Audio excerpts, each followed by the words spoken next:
दोस्तों रशिया में मेरे साथ जो हुआ वो शायद मैं अपने पूरी ज़िंदगी में भूल पाऊँ और इसीलिए आप लोगों के साथ शेयर कर रहा हूँ। रात के 1:30 बज रहे थे, मैं सेंट पीटर्सबर्ग में था, पहली बार रशिया आया हूँ। मैं एक लोकल रशियन बार में चले जाता हूँ और एक कोने में जाके बैठ जाता हूँ। कुछ रशियंस एंजॉय कर रहे थे, पार्टी कर रहे थे। ज़ेलेंस्की अभी अगर चुनाव लड़े वो 100% हारेगा। वो चुनाव जीत ही नहीं सकता, इसलिए वो लड़ता ही नहीं। यूरोप की तरफ से धमकियां देखी, सब तरीके से तमाशा देखा, उसके बाद भी जो दोस्ती है भारत और रशिया के बीच में, उस दोस्ती में दरार नहीं आई।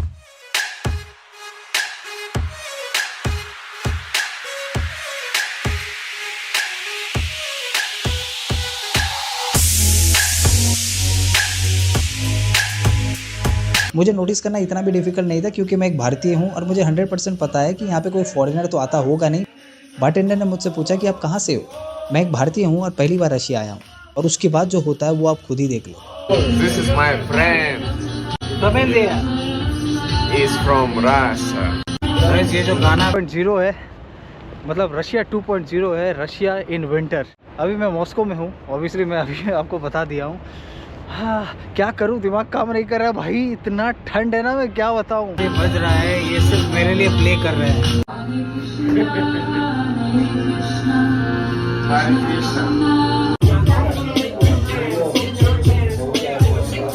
हूं कि जब शांति होगी उसमें यह आपको पता लगेगा कि भारत का एक अच्छा खासा रोल था।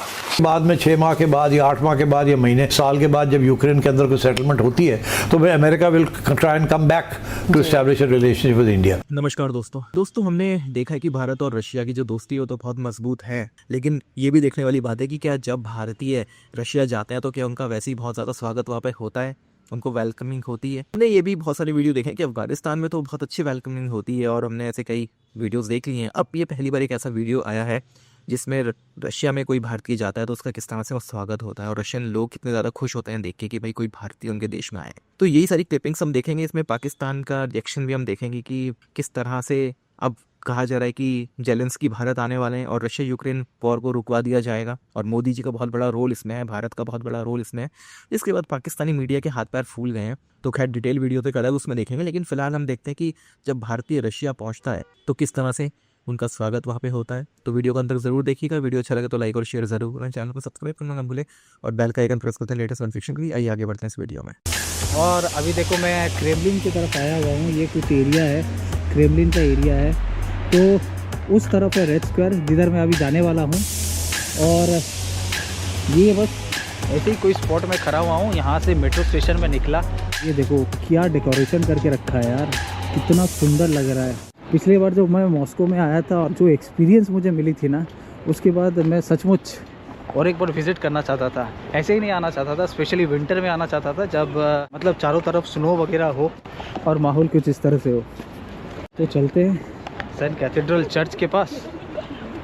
मेरे हाथ जम रहे हैं भाई, ठंड किसे कहते हैं मुझे अब पता चला। हमारे इधर जब ठंड पड़ता है 1 डिग्री सेंटीग्रेड 2 डिग्री सेंटीग्रेड, तब तो हम लोग मतलब क्या क्या नहीं करते हैं ना, आग जलाते हैं। यहाँ पे लोग पब्लिक आराम से घूम रहे हैं, ठंडी ठंडी हवाएं बह रही है, लेकिन इन्हें कोई ज़्यादा फ़र्क नहीं पड़ता। तो भाई ये है रेड स्क्वायर का वो एरिया जिस बार पिछली बार जब मैं आया था ना, तो यहाँ पे इतना बड़ा फंक्शन हो रहा था, उनकी नेशनल डे चल रही थी। तो अभी आप देख सकते हो, देखो यहाँ पे फेयर लगाए हैं इन्होंने। और जो सेंट कैथेड्रल बेसिल है वो उस साइड है, क्रेमलिन उधर है। समय अभी बस 5 बजे हैं, शाम के 5 बज रहे हैं, अंधेरा हो चुका है और भाई गजब का इन्वायरमेंट हो रखा है। ये देखो बड़ा सही लग रहा है और ठंड भी उतना ही लग रहा है। आसमान से देख रहे हो धीरे धीरे, ये देखो स्नोफॉल हो रही है। इस स्ट्रीट में हमेशा कुछ ना कुछ होते ही रहता है।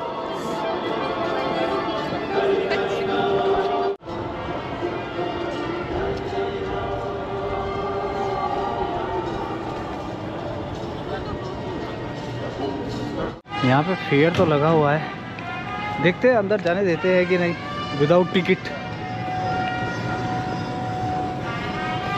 तो चलते हैं, रशियन फेयर को एंजॉय करता हूँ रेड स्क्वायर में। भाई कुछ माहौल इस तरह से है। ओ भाई स्नो स्केटिंग रिंग बना दिए हैं इन्होंने।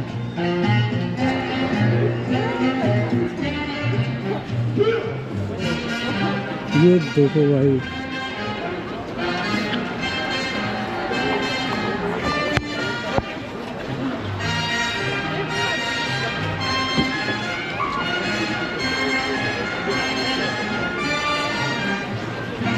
ये सही है ना भाई। बीच बजरिया में स्नो स्केटिंग रिंग कैसे बना दिया यार इन्होंने, ये तो पहले यहाँ पे नहीं था।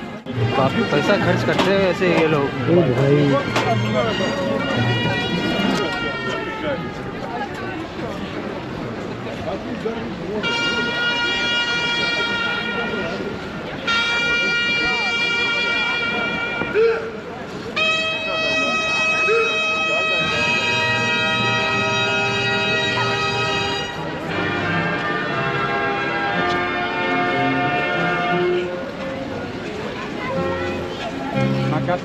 अब आपको पता चल ही चुका होगा क्यों मैंने रशिया को चूज़ किया आने के लिए। भाई इंडियन वैल्यू और इंडियन करेंसी और रशिया की जो वैल्यू चल रही है अभी 1 इंडियन रुपीज़ 1.23 रशियन रूबल हो रखा है। और भाई इतना सस्ता है अभी रशिया में, क्या बताऊं।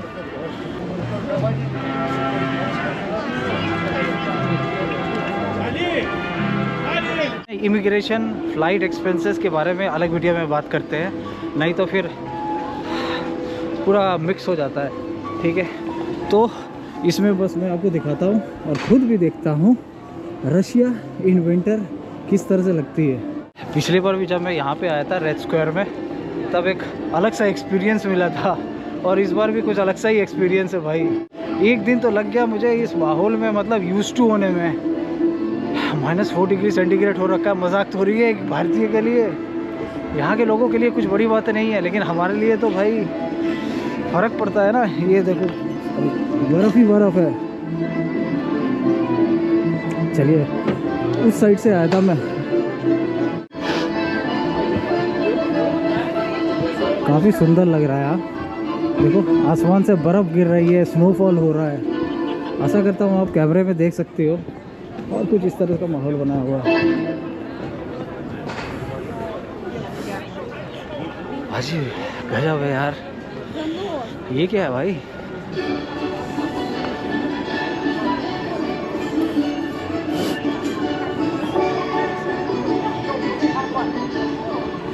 तो इतना छोटा सा फेयर है, थोड़ा सा इस एरिया को घेर के रखे हैं और इसी में एक फेयर बना दिए और काफ़ी अच्छा भी लग रहा है। और प्लस स्नो की जो वो ग्राउंड है ना वो भी बना दिए हैं स्नो स्केटिंग के लिए, तो वो गजब का लग रहा है यार। माहौल गजब का सुंदर सा है, देखो पूरा लाइटिंग वगैरह से। यहाँ पे मानो क्रिसमस ख़त्म ही नहीं हुआ है। सच कहूँ तो अच्छा भी लग रहा है और मेरी फट भी रही है। देखो छोटे छोटे दुकान वगैरह लगाए हुए हैं और कुछ माहौल इस तरह से है।